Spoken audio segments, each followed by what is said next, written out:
Okay, good morning mga ka-farmers. Nandito po tayo ngayon sa ating farm. Ito, nagsakay kami ng kalo.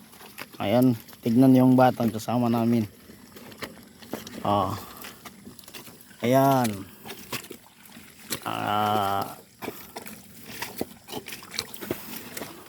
Ang hirap talaga magsakay ng kalo kasi ang daming lamok. Katitiyan tani ko palor na niya. Ayan guys, tignan nyo.